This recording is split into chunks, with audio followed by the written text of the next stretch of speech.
algo que Deus tem falado comigo esses dias, para trazer para vocês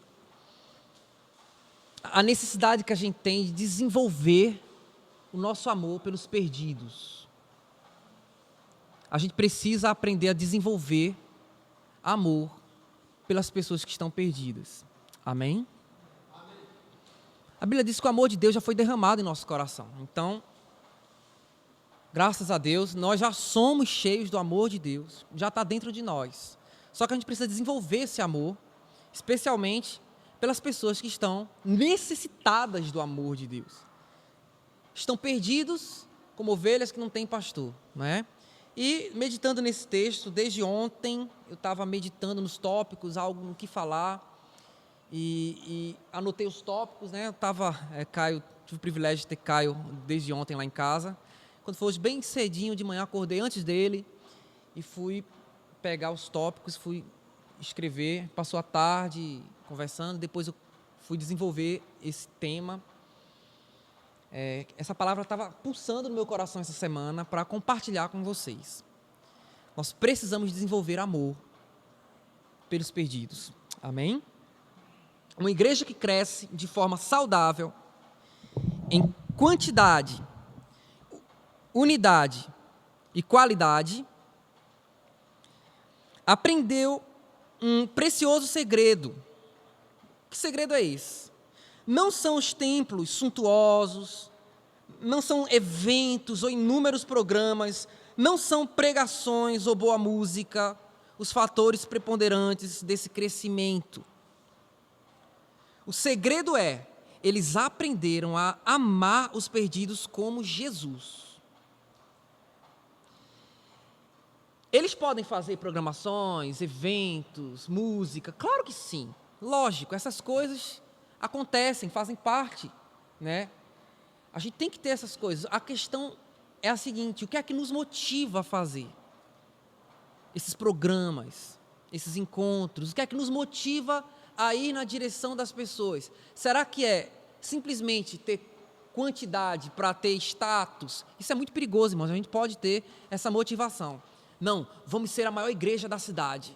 Não, vamos ganhar muita gente para que o nosso nome seja grande. Isso me lembra mais o sentimento que havia ali em Babel do que o sentimento de Jesus.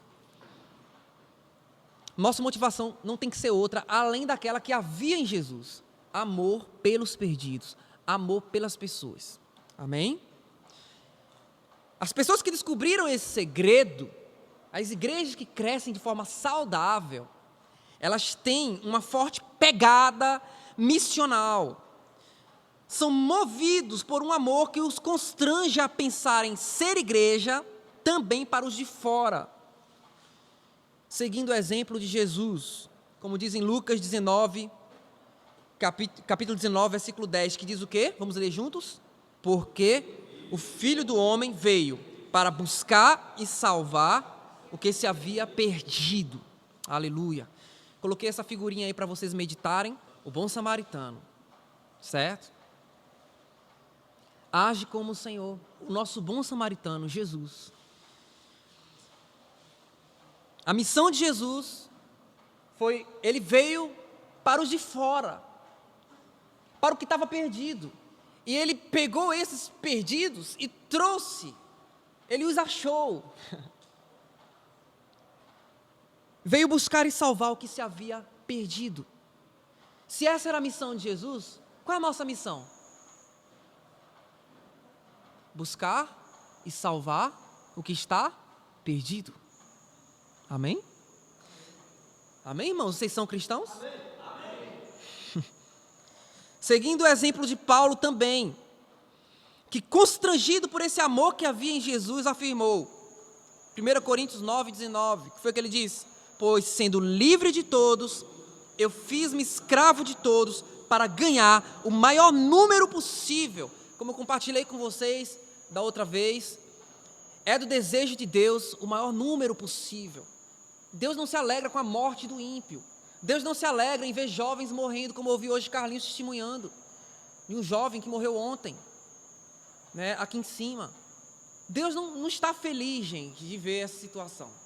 Pelo contrário, o que Ele deseja é que a gente assuma a missão que Jesus nos delegou, de fazer discípulos, de levar a palavra ao que está perdido, assim como ele veio para os perdidos, veio buscar e salvar o perdido, assim também nós devemos buscar e salvar o perdido. Paulo disse que fazia escravo de todos para ganhar, mesmo sendo livre de todos, fazia-se escravo de todos para ganhar o maior número possível de pessoas. Ele se esforçava para alcançar as pessoas, ele se esforçava para ir até as pessoas. Porque cada pessoa é importante para Deus, cada uma. Não é por causa do número, não, gente, que ela representa, não. É porque cada pessoa, cada número desse é uma pessoa, é uma vida, é alguém a menos indo para o inferno. A gente precisa anunciar o amor de Deus, o evangelho do reino de Deus para as pessoas, porque cada pessoa tem o seu valor para Deus. A gente olha ao redor, né, e fica aflito de ver tanta gente. O que é que nós estamos fazendo? Tantas pessoas.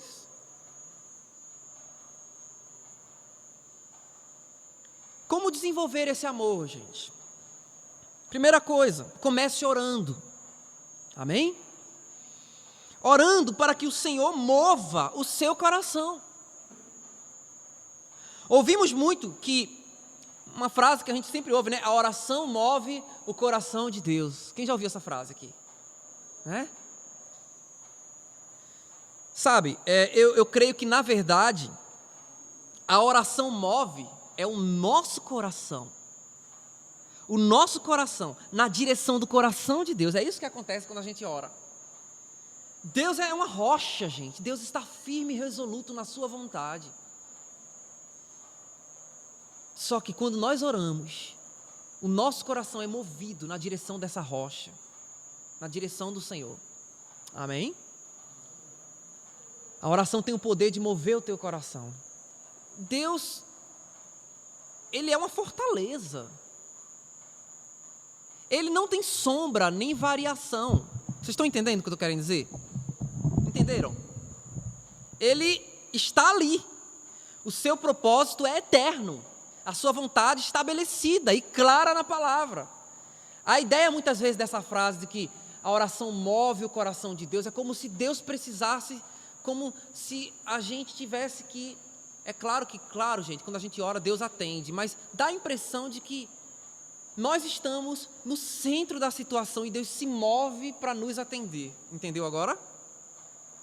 Olha só, o homem sonha e Deus realiza. Irmãos, na verdade é o seguinte, Deus sonha e Ele realiza o que Ele sonha. Se eu sonhar o que Ele sonha, Ele realiza. Vocês estão entendendo? Porque Deus está comprometido com a sua vontade. Ele está comprometido com a sua palavra. Esse negócio de eu sonho e Deus realiza, significa dizer que todo sonho que eu tiver e que tudo que eu quiser se realizará. Tá mais para aquela música de Xuxa, né? Tudo que eu quiser, andando lá de cima vai me dar. Peraí, queridos. Essa filosofia, essa ideia, coloca Deus como se fosse o gênio da lâmpada. O nosso Deus é o Senhor. Diga, Jesus Cristo é o Senhor. A autoridade máxima, amém, irmãos? Amém? Então somos nós que temos que nos mover na direção do Senhor. É a gente que tem que assimilar o seu coração. Amém? Ficou claro para vocês? Então diga assim, a oração move o meu coração. Na direção do coração de Deus. Aleluia. O clamor do coração de Deus, já que a gente está falando do coração do Pai, né? É para que muitos sejam salvos através da proclamação do Evangelho do Reino. E a oração nos torna mais sensíveis a esse clamor e nos faz mais fervorosos, rompendo com essa inércia, essa estagnação espiritual e despertando esse incrível amor pelos perdidos. Esse amor que foi derramado por Deus em nosso espírito. O que é que diz Romanos 5:5? Porque Deus derramou o seu amor em nossos corações por meio do Espírito Santo que Ele nos concedeu. Você também tem que orar para que Deus te mostre quem são as pessoas às quais você deve ir. Primeiro você tem que orar para que Deus mova o seu coração. Talvez o seu coração esteja muito paradão, muito, sabe, inativo ainda no propósito, na missão. Talvez você não tenha despertado ainda para esse projeto que Deus tem para você. Então, quando você ora, o Senhor acende essa chama no seu coração, certo? Mas não apenas para isso. Depois que você se move e começa a ser despertado para que essas coisas aconteçam, peça para que Deus mostre quem são as pessoas às quais você deve ir. Assim como o Espírito de Deus tinha um alvo específico para o Senhor Jesus, e Deus tinha algo definido para o Senhor, também Ele tem algo definido, tem as pessoas certas para as quais Ele quer que você vá, certo? Existem centenas ou milhares de pessoas no seu entorno, te cercando, perto da sua casa, no seu bairro, na sua cidade. Centenas, milhares de pessoas. Mas você é limitado, você é humano, você, sabe, como homem, não tem esse alcance. Então, preste atenção. Muita gente, você está cercado, a gente vai na feira aqui, no centro, e vê quanta gente chega a dar. Pensa em proclamação, a gente fica agoniado, porque tem tanta gente. Meu Deus, o contingente é enorme. Quem são as pessoas para que eu me direcione exatamente para elas? A gente tem que pedir a Deus isso. Me mostre quem são essas pessoas. Abra os meus olhos para eu ver quem são essas pessoas. Você é limitado e precisa focar em algumas pessoas e precisa se dedicar a essas pessoas. Jesus sentia a necessidade das multidões e clamava por essas multidões. A Bíblia diz que ele disse, que eram como ovelhas que não têm pastor, eram perdidas. Mas ele foi estratégico. Jesus focou em 12 homens e fez deles discípulos, e por meio desses discípulos revolucionou o mundo. Olha aqui o nicho que Jesus escolheu, que o Espírito Santo delimitou para o Senhor. Dessas milhares e milhares de pessoas, quais eram as pessoas que ele deveria se concentrar? Isaías 61, do 1 ao 3 diz: o Espírito do Senhor Deus está sobre mim, falando com respeito ao próprio Cristo, viu gente? Porque Jesus, quando falou isso lá na sinagoga, ele disse que essa profecia estava se cumprindo naquele dia. Ele citou essa profecia e disse: é de mim que essa profecia fala. O Espírito do Senhor Deus está sobre mim, porque o Senhor Deus me ungiu para pregar boas novas a todo mundo. É isso que está escrito? É todo mundo que é quebrantado? São todas as cidades aqui, todas as pessoas nessa cidade vão ter o mesmo alcance do Evangelho? Não. Precisamos pedir a Deus que Ele nos leve aos quebrantados. Aos quebrantados de coração. Enviou-me a curar os quebrantados de coração, proclamar libertação aos cativos e pôr em liberdade os algemados, a consolar todos os que choram e a pôr sobre os que estão em Sião, estão de luto, uma coroa em vez de cinzas, óleo de alegria em vez de pranto e veste de louvor em vez de espírito angustiado. Então vamos pedir ao Senhor, quando você for orar, ore para que Deus te mova, também ore para que o Senhor te mostre quem são as pessoas às quais você deve ir. Amém? Ore também para que a porta da palavra se abra. Se tem uma coisa que Paulo pedia para a igreja, para que a igreja fizesse e orasse em favor dele, era o seguinte, olha só Efésios 6, 19 e 20, que diz: orem por mim, para que me seja dada, no abrir da minha boca, a palavra com confiança, com ousadia, com intrepidez, para fazer notório o mistério do Evangelho, pelo qual eu sou embaixador em cadeias, para que eu possa falar dele livremente, como me convém falar. Aleluia. Precisamos de ousadia para falar a essas pessoas. E isso que devemos pedir a Deus não é fácil. ter de iniciar uma conversa com alguém que já está acostumado a uma vida de trevas, sabe, gente? Você romper, você não tem muita intimidade com aquela pessoa, e aí, como é que eu vou falar? Eu não tenho intimidade, eu estou lembrando agora de um cara chamado Caio, um cara chamado Caio, né? Que está aqui entre nós. Caio não estava bem, Caio estava numa vida de trevas, né, Caio? Eu vou querer que ele venha aqui. Vem cá, Caio, vem cá, chega aqui. Ele vai testemunhar um pouquinho para vocês. Ele é novinho, gente, mas cheio de Jesus já. E eu vou falar de mim, depois ele fala dele, né? E eu fiquei sabendo que ele não estava bem.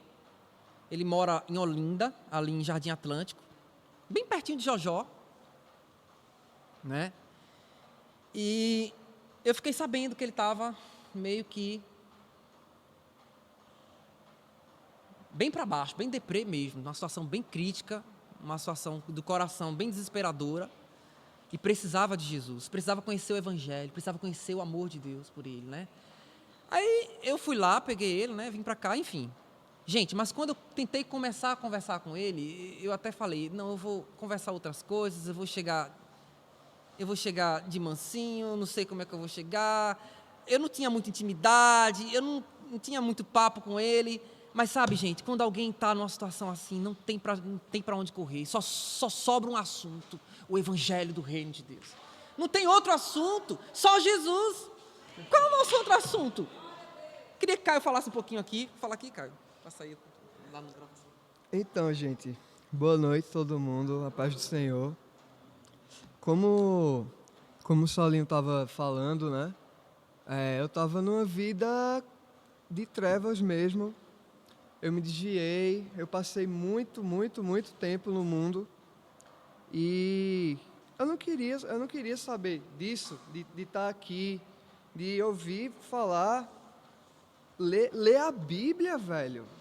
Lê isso aqui. Eu não quero ler isso aqui. Eu não queria nada disso porque eu estava numa zona de conforto. Eu estava vivendo numa vida que se repete.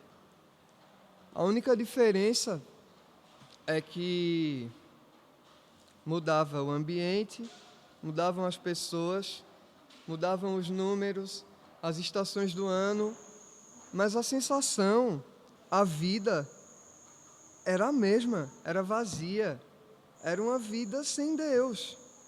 Era uma vida que ninguém deve estar. Ninguém foi feito para viver no mundo. E eu não queria saber disso. Hoje de manhã, eu escrevi um texto e mandei para uns amigos que fala exatamente disso, de zona de conforto. E o texto diz: porque é difícil sair do seu descanso, da sua zona de conforto. Enquanto uns estão em suas camas, outros estão em busca de uma cama para dormir.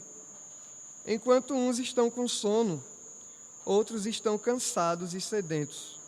Enquanto uns estão salvos, outros milhões estão vagando, perdidos, procurando uma razão e um sentido. Enquanto uns sonham, outros buscam realizações. Quem você é? Um sonho ou uma realidade? Então, depois que eu decidi sair da minha zona de conforto, que eu decidi mudar, que eu decidi entregar minha vida a Jesus, e foi a melhor coisa que eu fiz, eu penso hoje que tudo faz sentido. Tudo começou a fazer completo sentido, que antes eu vivia, eu acordava, eu não queria acordar, eu não queria ir para a faculdade, eu não queria ir para o trabalho, eu vivia num completo desânimo, velho. Eu vivia para baixo o tempo todo, velho. E quando eu entreguei tudo, eu passei a viver cada minuto do meu dia de uma forma totalmente diferente. Que eu comecei a sentir o dia, eu comecei a sentir a vida, minha mente na faculdade começou a entender melhor todos os assuntos, todos os trabalhos, meu desempenho no trabalho mudou. E eu sei que se eu estivesse escutando isso, eu ia estar nem aí. Porque as pessoas que estão no mundo, elas estão cegas. Elas não querem ouvir. E eu falo isso porque eu passei por isso. Eu passei por isso e eu não queria ouvir. Então, como o Saulinho estava falando, como é que tu vai chegar para alguém que tu não conhece, que tu não tem intimidade nenhuma, para falar de Deus para ela? Vai chegar, ei meu irmão, olha, tu conhece Deus? Eu não quero saber não, mas venha não, tem gente que fica com raiva. Eu ficava com raiva. Então eu sei que muita gente vai ter muito mais raiva até do que eu tinha, do que a que eu tinha, né? Então, o que eu puder fazer para estar mais próximo do Senhor, para viver, para ter mais intimidade com Ele, para recuperar todo o tempo que eu perdi no mundo, eu vou fazer. Então, acho que esse é o primeiro passo. Renuncie. Meu irmão, se esvazie de você por inteiro, velho. Porque Deus, Ele não quer só a tua mão, não. Ele não quer só teu braço. Ele quer tu por inteiro, velho. É isso. Eu tinha mais coisa para falar, mas acho que de imediato. Glória a Deus. Eu lembro que quando a gente estava conversando, né? Foi um dia... Foi um sábado ou foi um domingo, Caio? Foi um sábado e um domingo, não foi? Ele foi lá para casa, ele veio lá para casa, né? E a gente ficou horas conversando. Eu ouvia ele falar. Quanto mais ouvia, eu dizia, eu não posso ficar calado para esse jovem, um jovem inteligente, né? O que é que ele vai pensar de mim se eu começar a falar de Jesus aqui? Não tem essas coisas, né?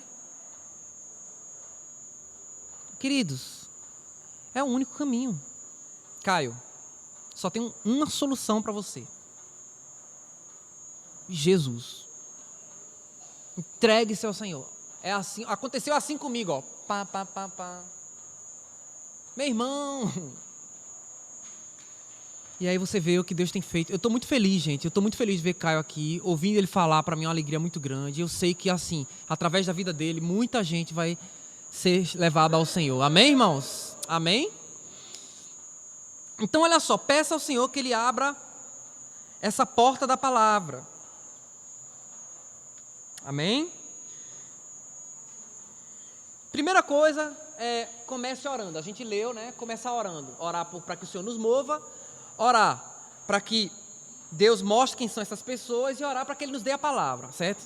Segunda coisa, o que é que nós devemos fazer para desenvolver esse amor em nós pelos perdidos? Tenha Jesus como modelo. E Jesus, Marcos 10, 21 diz, e Jesus, olhando para ele quem? O jovem rico, o amou e lhe disse, falta-te uma coisa. O que me chamou a atenção foi que ele o amou. Jesus o amou. Gente, Jesus tinha amor por quem estava perdido, por quem estava distante.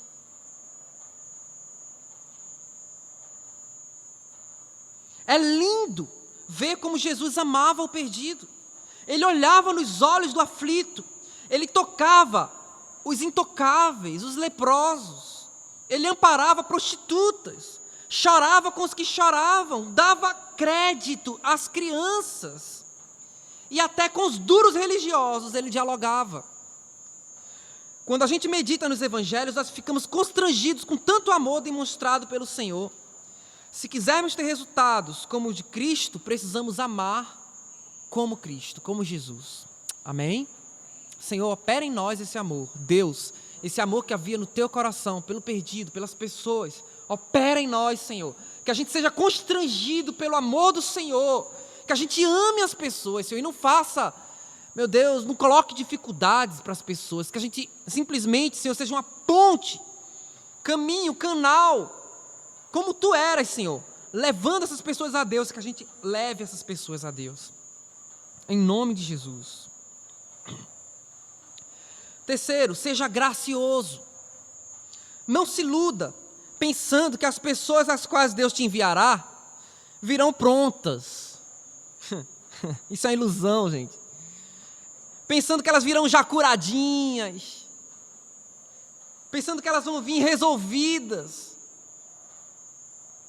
Não se iluda com isso, irmão. Se a gente quer multidões para o Senhor, se prepare para os problemas aqui dentro.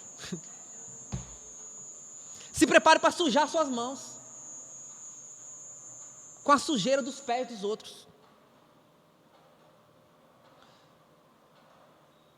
Na verdade, você precisa entender que Deus quer te ensinar a ser gracioso como Jesus. Graça é o amor na prática. É ser o melhor. Lembram que eu já compartilhei com vocês isso que Deus me falou sobre graça? Ser o melhor para o pior. É ser o melhor que você pode ser para o mais indigno dos homens. O que é ser uma esposa graciosa? É ser a melhor esposa do mundo para o marido mais trabalhoso, mais difícil. O que é ser um marido gracioso? É ser o marido melhor do mundo para a esposa mais difícil e ruenta e rixosa que existe. Graça, eu lembro que Cláudia, que está aqui, né? Cláudia, quem me inspirou a essa frase foi Cláudia. Eu lembro que quando Leleu ainda estava no mundo, Cláudia ligava para mim: Saulinho, o que é que eu faço com esse homem? Desesperada, ligando. E aí eu dizia para ela: Cláudia, seja uma esposa graciosa. Seja a melhor esposa do mundo. Seu marido é o pior do mundo. Ela dizia: não, não é o pior não. Tem piores. Mas vamos supor que ele seja o pior. Se ele for o pior, você será a melhor. Seja a melhor esposa para o pior marido. Isso é graça. Porque Deus foi o melhor que podia ser para o pior que sou eu. Aleluia. Isso é graça. Amém? É favor imerecido. Deus quer ensinar a igreja a ser uma igreja graciosa. Irmãos, não tem igreja que cresça em número se não for graciosa. Irmãos, escuta só. As pessoas vão chegar aqui cheias de defeitos. Vão chegar cheias de pecados. Cheias de problemas.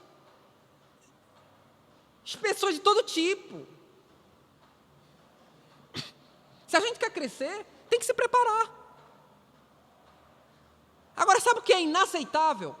É a gente clamar a Deus pela libertação de vidas. Clamamos: Senhor, que vidas sejam libertas, Senhor. Aí Deus começa a trazer as vidas chegam em nosso meio, a gente começa a julgar, apontar o pecado das pessoas e condenar as pessoas, dizer: olha, tu tem que, sabe, a pessoa se sente excluída, porque ela é uma pessoa que não tem a alma ainda condicionada à obediência, por ser um bebê espiritual. É um crime, isso é um crime, irmãos,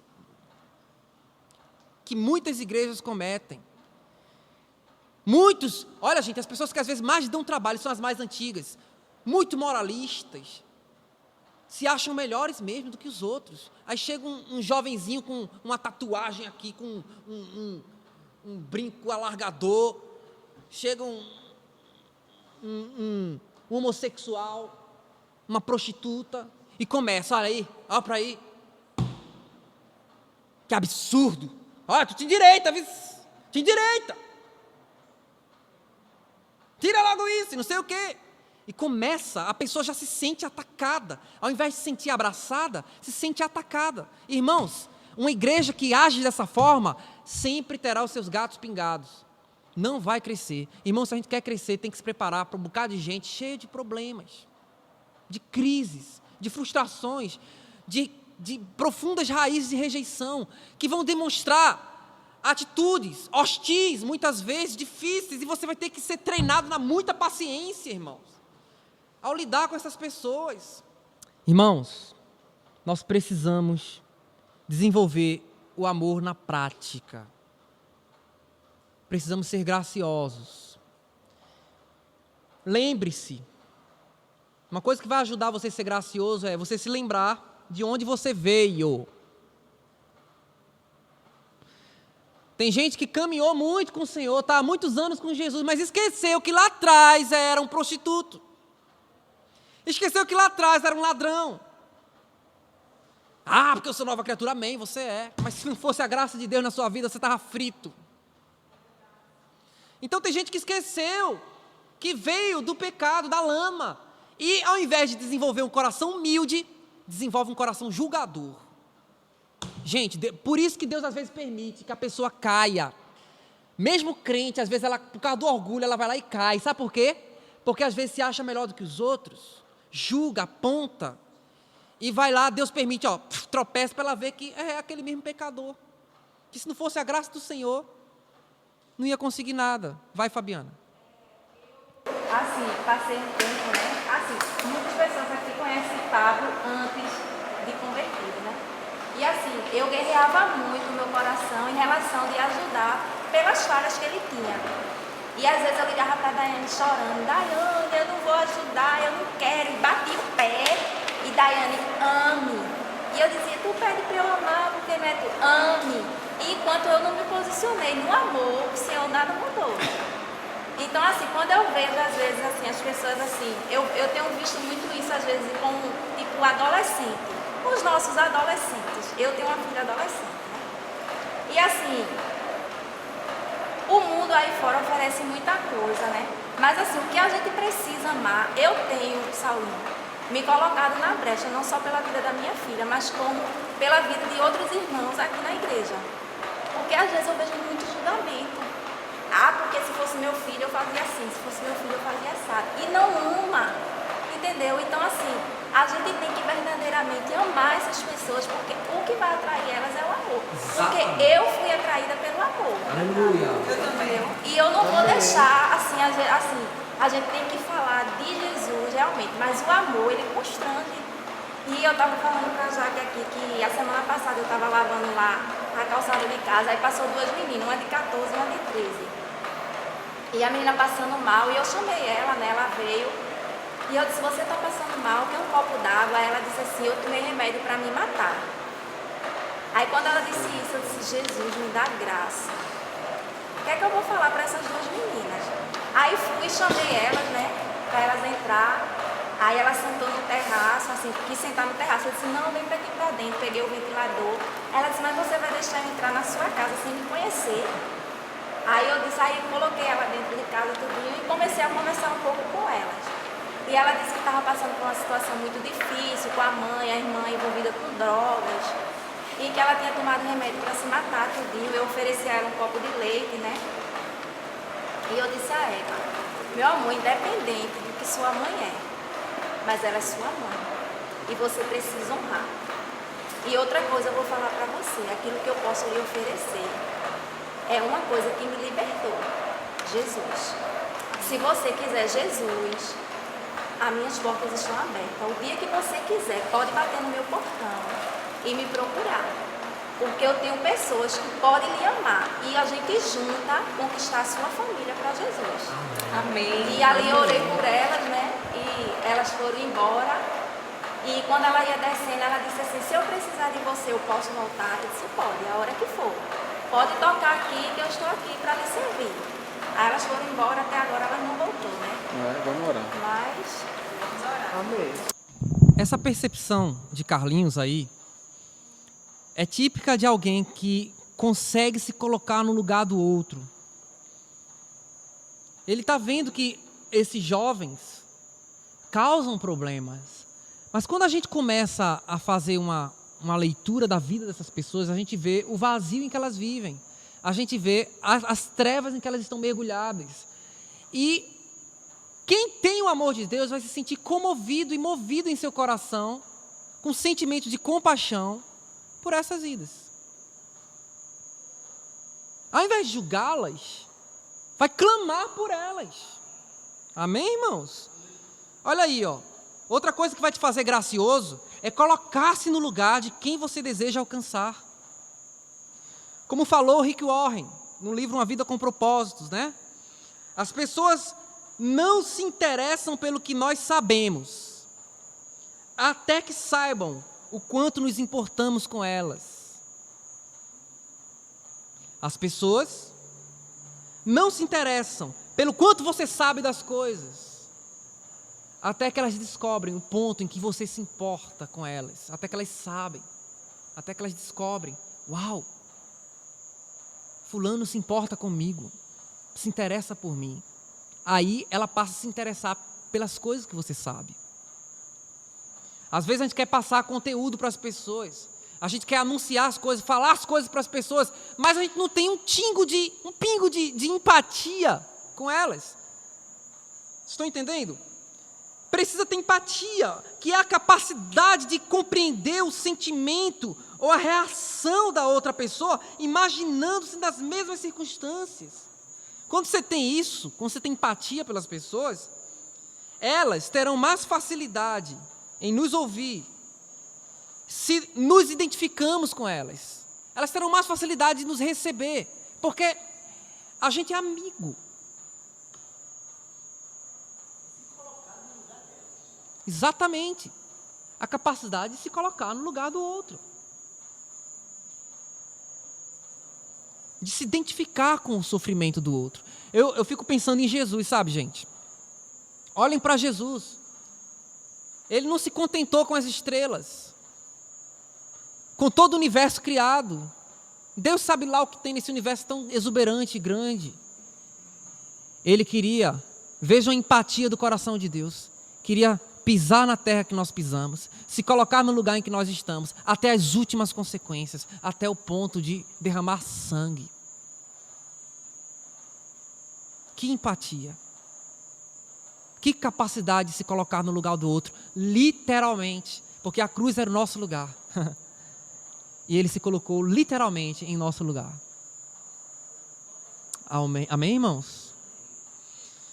Outra coisa que vai te fazer gracioso, mais do que olhar a situação do pecado em que essa pessoa está, veja sobre a ótica da fé. Muitos já nem acreditam mais em nada. Estão desacreditados na lama do pecado e de repente, olha só que coisa incrível. A pessoa está tão mergulhada no pecado e nas trevas, como falou Caio aqui, um dia é igual ao outro, não tem nada de diferente, está acomodada a uma vida de trevas, como diz lá em Mateus capítulo 4, versículo 17. O povo que jazia em trevas, que estava acomodado a uma vida de trevas, viu grande luz. Gente, as pessoas precisam de grande luz. Grande luz. E que luz é essa? É alguém que chega, eu estou completamente desacreditado, completamente sem norte, sem rumo. Chega alguém cheio de luz para mim e diz assim, ó, Deus te criou para um propósito lindo. Deus tem algo tremendo para realizar na tua vida. Deus quer te levar a outros horizontes. Deus quer estender a tua visão, quer te levantar, te dar ânimo. Deus quer te dar propósito, sentido, te fazer sorrir nesse mundo de lágrimas. Deus quer te dar uma esperança e um futuro. Ele tem algo para você tremendo. Ele quer vir habitar em tua vida. Gente, a pessoa estava nas trevas, de repente ela, opa!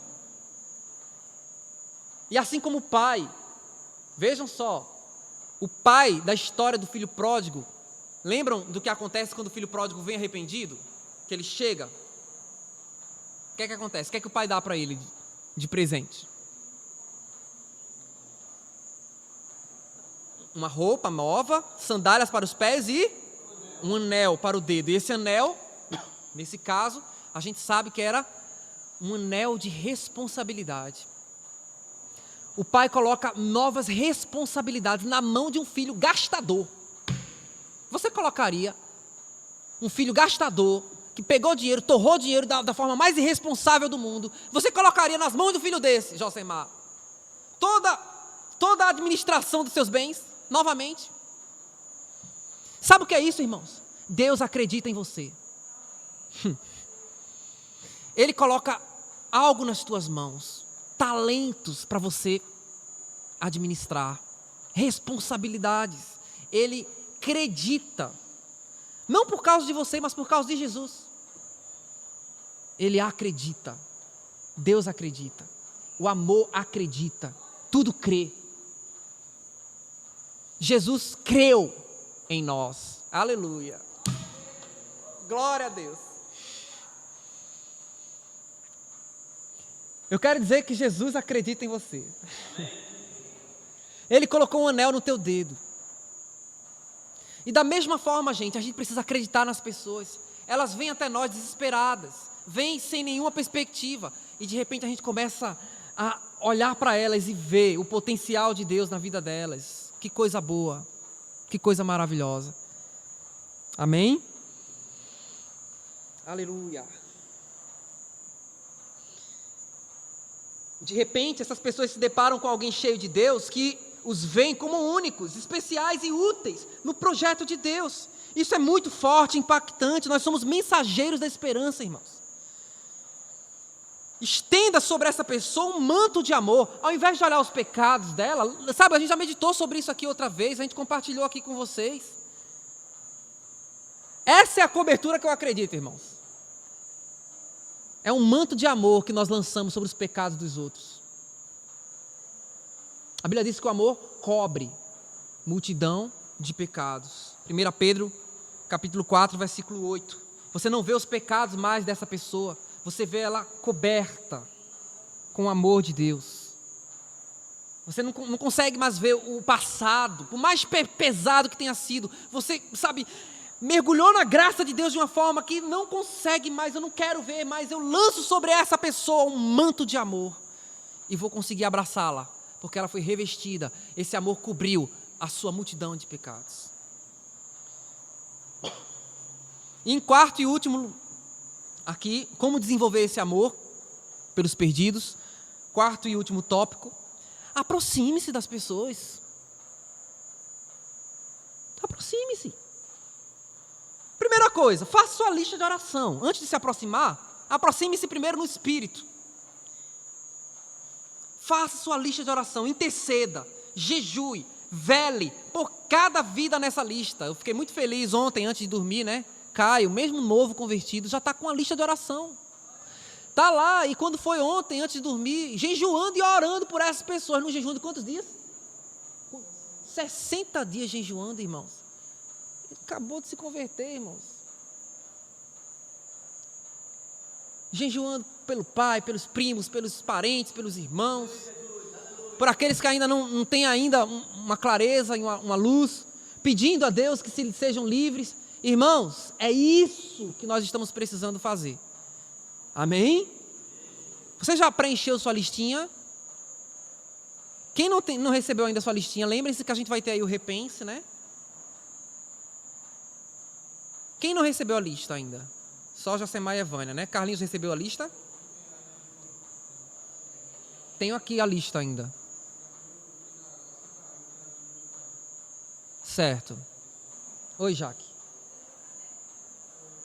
Eu vou te dar uma lista específica, tá? Que tem uns propósitos de oração atrás que eu quero que você leia depois, tá bom?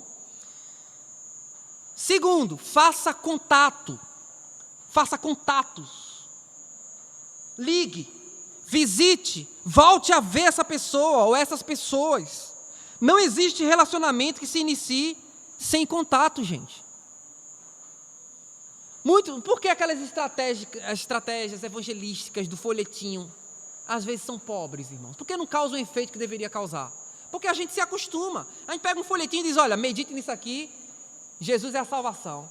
Entrega na vida da pessoa, não sabe nem nome, não sabe número de telefone, não faz contato, não dedica tempo. É só entregar um folhetinho e ir embora? É assim? Não, irmãos. Não faça isso. Se bem que existe um benefício, lógico que existe, eu não estou tirando o valor de quem faz isso. Só que preste atenção, irmãos. Jesus não foi do bilhetinho, nem da folhinha. Ele fez contato com as pessoas. Precisamos entrar em contato com as pessoas. Olha só como a gente é treinado. A gente é treinado para fazer a obra de Deus de forma massiva. Fale para o metrô todo. Vá em todas as pessoas do metrô e fale. Eu entendo, irmãos. Nem todas as pessoas têm dom evangelístico. Nem todas têm dom evangelístico que consegue captar multidões numa mensagem. Então, como são poucos que têm esse dom, você poderia fazer o seguinte para ser ainda mais eficiente. Pegue um folhetinho desse e ao invés de você apenas dizer: ó, Jesus te ama, Ele tem um plano na sua vida, sente do lado dessa pessoa que você vai dar e diga, olha, eu vou ler para vocês tudinho aqui. Olha, o texto diz aqui, porque Deus amou o mundo de tal maneira que deu seu Filho unigênito para que todo aquele que nele crê não pereça, mas tenha vida eterna. Eu quero dizer que Deus não quer que você pereça. Como é teu nome? Ah, meu nome é Maria. Maria, prazer, meu nome é Evânia. Meu telefone é esse, ó. Precisar de mim, entre em contato comigo. Fala, conversa, faz uma amizade. É meia hora de metrô. Faz um amigo, 2 amigos, de repente você está falando para os 4 que estão sentados aqui, está todo mundo prestando atenção. É isso que a gente precisa fazer. Amém? Aproxime-se, faça contatos, marque encontros, né, com essas pessoas. Seja também um bom ouvinte. Outro problema dos crentes é esse, eles não conseguem ouvir, só sabem falar. Só sabem falar. Por isso que ninguém às vezes quer se aproximar de crente, porque crente sabe tudo, né? Sabe tudo, já tem a resposta para tudo, na ponta da língua. Não, irmãos. Um segredo, ao invés de falar, é ouvir, ouvir e ouvir. Esse é um segredo. Quando eu estive com o Caio, eu passei horas ouvindo ele falar da sua história, dos seus problemas, das suas crises, das suas dores, dos seus projetos, do seu coração. Horas ouvindo e pedindo a Deus uma palavra sobre os questionamentos dele. Muitos não conseguem ganhar pessoas, pois não são capazes de ouvi-las. Elas sentem que estão diante de um aparelho de TV, passivamente, recebendo informações. É como se você fosse uma TV, só faz falar. E a pessoa aqui, ó, que está precisando, não consegue fazer nem perguntas. De tanto que ela só faz ouvir. Não interage como um amigo. Muitos querem anunciar, mas não querem ouvir. Como responderão se não ouvem suas perguntas? Seus mais profundos questionamentos? Como é que a gente vai responder essas pessoas? Se a gente não está capacitado em ouvi-las, só sabem falar. Ouça as pessoas. Procure ouvir não apenas o que elas falam. Gente, um bom ouvinte. Por que vocês acham que Deus criou a gente com 2 ouvidos e uma boca? Deveríamos falar 2 vezes menos. Ouvir, né, bem mais do que falar. Então, olha só. Quando a gente começa a ser habilitado na arte de ouvir, a gente começa a exercitar essa virtude de ser um bom ouvinte, irmãos, somos como um porto seguro para as pessoas. Agora, quando a gente abrir a boca para falar, a gente vai falar aquilo que realmente vai tocar o coração daquela vida, porque a gente sabe exatamente qual é a necessidade. A Bíblia diz que a boca fala do que o coração está cheio. Como é que a gente vai saber o que está no coração das pessoas se elas não manifestarem esse coração? Se elas não falarem? Como é que você vai conseguir atingir o coração de uma pessoa se você não estiver disposto a ouvi-la? Então, um bom ganhador de almas também é um bom ouvinte. Amém? Outra coisa, siga um roteiro. A exposição do Evangelho precisa ser cuidadosa. Não podemos ser relapsos, apresentando algo tão importante de modo insatisfatório e negligente. Lembrem-se do modelo que nós apresentamos para vocês anteriormente. O Evangelho do reino de Deus tem que ser pregado. Lembra do modelo? Primeiro, fale sobre quem é Deus, o que Ele quer. Sobre o propósito eterno de Deus, de forma simples e objetiva. Fale sobre a necessidade dessa pessoa, o que ela precisa saber sobre si mesma, sobre o problema dela. Qual é o problema do homem? O pecado, a queda. O pecado, a incredulidade no amor de Deus e a independência de Deus. Fale sobre a necessidade que ela tem de Jesus. Por que eu preciso de Jesus? Diga isso para ela. Por que foi necessário a vinda de Jesus, a morte de Jesus, que foi o plano A de Deus?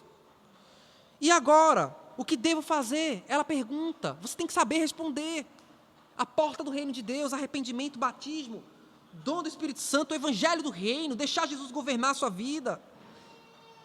Atendendo o chamado de Jesus, chamado para ser discípulo, irmãos, essas etapas, esse roteirinho, temos que ter na ponta da língua. Temos que saber falar e anunciar. É isso que a gente vai estar ministrando no Repense. essas duplas aqui sendo formadas vão falar isso aqui no Repense. Certo? E por fim, conte seu testemunho. Marcos 5:20 diz sobre o endemoniado Geraseno. E ele foi e começou a anunciar em Decápolis. Lembre-se que Decápolis eram 10 cidades ali no entorno do mar de Tiberíades. Quão grandes coisas Jesus lhe fizera, e todos se maravilharam. Como é tremendo um testemunho de transformação. Como é lindo ver uma pessoa transformada, dá vontade de chorar, gente. Só de você ver uma pessoa sendo transformada, dá vontade de chorar. Quer ver alegria numa igreja? É quando tem muita gente contando histórias de transformação. Você está disposto a dar essa alegria para Deus? Você também vai viver essa alegria. Como é tremendo o testemunho de transformação. A graça de Deus torna um miserável pecador em um santo inocentado pelo sangue. Essa é a boa nova. O que Cristo fez em você, Ele pode e quer fazer na vida de outros. A proclamação da vida e obra de Jesus, somada ao testemunho poderoso dessa vida e obra dentro de você, é que vai ser luz para muitos. O que Jesus veio fazer aqui na terra, junto com o que Ele fez dentro de você, meu irmão, isso é poderoso. O seu testemunho é lindo e vai transformar a vida de muita gente. Quando eu olho para vocês e vejo o testemunho na vida de vocês, em que Deus já fez, eu posso dizer, Deus vai usar isso para a glória dEle. Amém? Não saliente o seu passado. Muita gente, quando vai te dar o testemunho, fica... Não se preocupe em contar esses detalhes miseráveis do seu passado. Não precisa você, expor coisas que não tem necessidade, nem todo mundo tem maturidade para ouvir certas coisas. Mas conte especialmente a transformação que Jesus fez, como Ele transformou a tua vida de trevas em imensa luz. Amém? É essa a mensagem que a gente tem que levar às pessoas. Vamos pedir a Deus que desenvolva em nós esse amor pelos perdidos. Fique em pé. Amém? Vamos orar. Senhor, em nome de Jesus, levante suas mãos, comece a clamar a Deus. Em nome de Jesus, Senhor. Move o meu coração, move nossos corações, Senhor. Move o meu coração, Senhor. A oração de um justo pode muito em seus efeitos. E que esse efeito seja, Senhor, que eu e os meus irmãos sejamos transformados em pessoas, em instrumentos de proclamação do Teu Evangelho, que nós não nos conformemos com esse século, com esse mundo, mas que nós sejamos transformados pela renovação da nossa mente, e quando nós estivermos renovados e transformados em nossa mente, nós sejamos instrumentos de renovação e de transformação para essa sociedade em trevas, Senhor.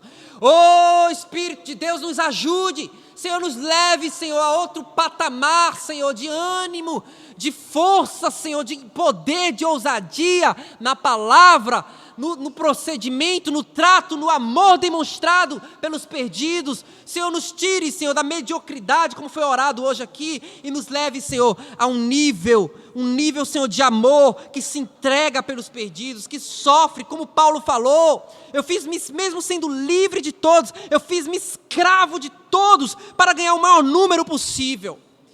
Que haja esse sentimento em nós, em nome de Jesus, Senhor. Eu quero clamar aqui, Senhor, por esses encontros que vão haver aqui, Senhor.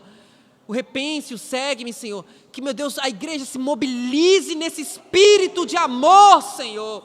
Esse espírito de amor pelos perdidos, Senhor. Não vai adiantar nós ficarmos aqui em grupinhos, na coinonite, a comunhãozinha só nossa aqui, se nós estivermos perdendo tempo, Senhor, com vidas e mais vidas sendo lançadas no fogo do inferno, Senhor, porque nós estamos sendo negligentes. Senhor, por favor, Senhor, que não sejamos culpados de sangue, por não termos falado do Teu Evangelho. Pesa sobre nós essa obrigação. Ai de nós se não pregarmos o Evangelho. Senhor, por favor, nos motive, nos levante, Senhor, como instrumentos do Senhor nessa geração.